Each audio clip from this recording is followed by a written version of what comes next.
I remember missing a penalty as a kid. Totally embarrassing experience. You feel like you've let everyone down, kind of family, there's people watching.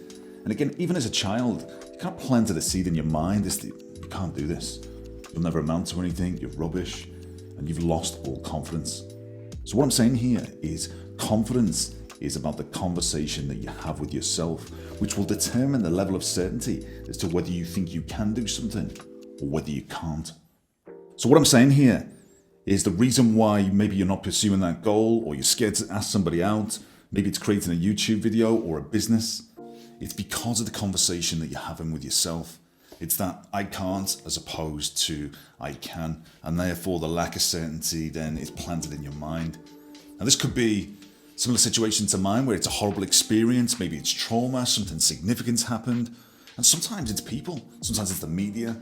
But again, we all face certain individuals at some point who tell us that we can't do something, and therefore it plants that seed. But once you understand that you're in control of the conversation with yourself, that's when you can build confidence. So what's the solution? How can we get out of this?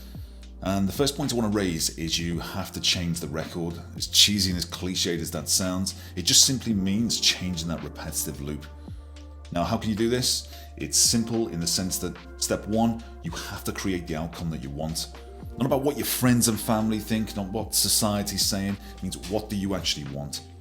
Because when you do this, not only do you channel your energy into something more positive that excites, but number two, it just raises all the doubts to the surface. Once you find the doubts, more importantly, that's when we can attack them. So the next point is to get those doubts on paper, just write them out, and that's to say when we can attack them. So you know this by now, that doubts usually start with I can't. So a couple of examples. I can't do this because I'm not clever enough. I can't ask this girl out because she'll say no, she'll reject me. I can't apply for this job because I'm useless at interviews. Say, we have to raise them. You've got to be honest with yourself, get them on paper, and again, that's when we can change the record.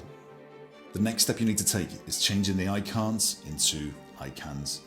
Again, if you think about how your brain's conditioned, and let's give you a couple of examples with this.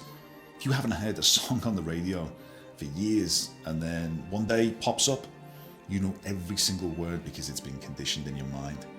Same thing happens at Christmas every year for me. I haven't seen a film for years. You watch it, you know every single word, every single phrase, even how it's said, because it's been conditioned in your mind.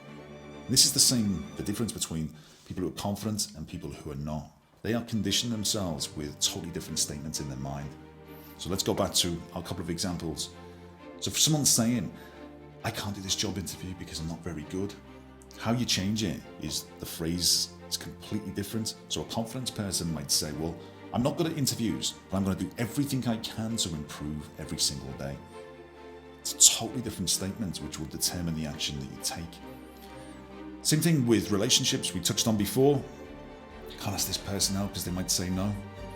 More confident person, they may say no, but at least I know where I stand.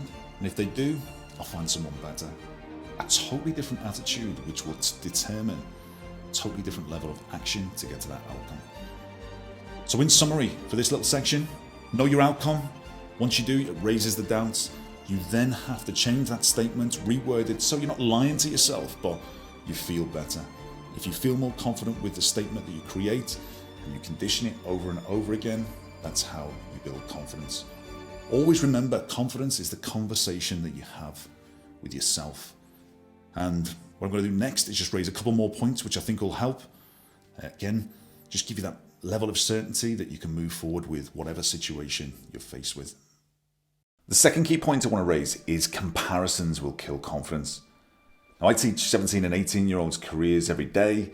One of the key things that I see is they're always comparing themselves to celebrities or people who are more experienced or people they may perceive as look better, sound better, better qualifications or skills. And the big problem with this is when you compare, you become disillusioned. And when you become disillusioned with life, you have absolutely no energy or even certainty to even begin your own journey. So what's the solution? Sounds cheesy, but compare yourself to yesterday. Now that doesn't mean that every single day you progress. There's going to be times when it's 2 steps forward, 1 step back. We all know this. But when you stick to your own plan with your own goals, and as I say, you just concentrate on the measurement of those, then that's when you begin. For example, if you just want to get fit and you hate your kind of lifestyle at the moment and you just feel lethargic, then don't worry about running a marathon. Don't worry about comparing yourself with an athlete. Just run for 1 minute a day. Doesn't matter the distance, just concentrate on the time. And then it's the next step, it's like 1 minute and 10. And then you just build up and you're comparing your progress to yesterday rather than to another individual. Now that doesn't mean that you can use other people for inspiration. Obviously there's so many people out there that can inspire, that can give us that energy, and that's the time to, as I say, use other people as kind of leverage. But when you become disillusioned and you feel that lack of confidence because of the comparisons that you're making, that's what you need to avoid. So comparisons kill confidence. Compare yourself to yesterday. And again, you'll move forward with whatever you do. I made a spaghetti bolognese recently. Absolutely disgusting. The spaghetti's all stuck together. I put the ingredients in the wrong order. Didn't pay attention. And again, it's just absolutely horrible. And that's the key message I want to get across to you, is we are all horrible when we first start something. If we ride a bike, again, if you remember back to as a kid, we fall off, we graze our knees. So what? We go again. We take the stabilizers off. And after a period of time, it becomes a subconscious action. We don't even think about it because we are so certain, we are so confident that we can do it. Same when we do driving lessons, think we're going to hit someone. After 6 months, we're on the road, we don't even think about it. So are there going to be times where we take 2 steps forward and 1 step back? Absolutely. But as I said before, don't expect perfection straight away, expect progression.